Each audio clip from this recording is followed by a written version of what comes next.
Welcome to my YouTube channel safety tips. आज की इस वीडियो में हम बात करेंगे कि लिफ्टिंग के लिए एडनॉक के अंदर आपको कौन कौन से डॉक्यूमेंट्स रिक्वायर्ड होते हैं, या अगर आप as a HSC officer ADNOC की साइड पे काम कर रहे हैं तो कौन कौन से डॉक्यूमेंट्स आपको इंश्योर करने हैं लिफ्टिंग स्टार्ट करने से पहले। तो आइए फिर स्टार्ट करते हैं आज की वीडियो को। तो सबसे पहले आपके पास क्रिटिकल वर्क परमिट होना चाहिए अगर आपने प्रोसेस एरिया के अंदर लिफ्टिंग करनी है या किसी लाइव लाइन के ऊपर से करनी है।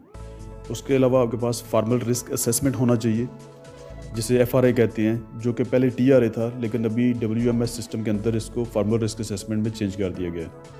व्हीकल एंट्री सर्टिफिकेट होना चाहिए परमिट के साथ। ड्राइंग होनी चाहिए जिसके ऊपर पोजीशंस शो की जाती हैं कि क्रेन को कहाँ पे सेटअप किया जाएगा।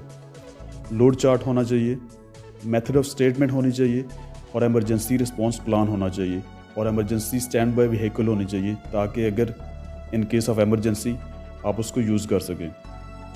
क्रेन की जो इंस्पेक्शन है वो एडनॉक के HSC से होनी चाहिए और वो एडनॉक से अप्रूव होनी चाहिए। क्रेन के पास थर्ड पार्टी इंस्पेक्शन सर्टिफिकेट होना चाहिए, जोन 2 सर्टिफिकेट होना चाहिए, स्पार्क रजिस्टर सर्टिफिकेट होना चाहिए और वैलिड सिस्पा होना चाहिए। क्रेन का जो ऑपरेटर है उसके पास लाइसेंस होना चाहिए, उसकी थर्ड पार्टी ट्रेनिंग होनी चाहिए, उसका जो सिस्पा है वो वैलिड होना चाहिए और उसके पास एडनॉक मेडिकल फिटनेस रिपोर्ट होनी चाहिए। जो रिगर है उसके पास भी थर्ड पार्टी ट्रेनिंग होनी चाहिए और वो वैलिड होनी चाहिए।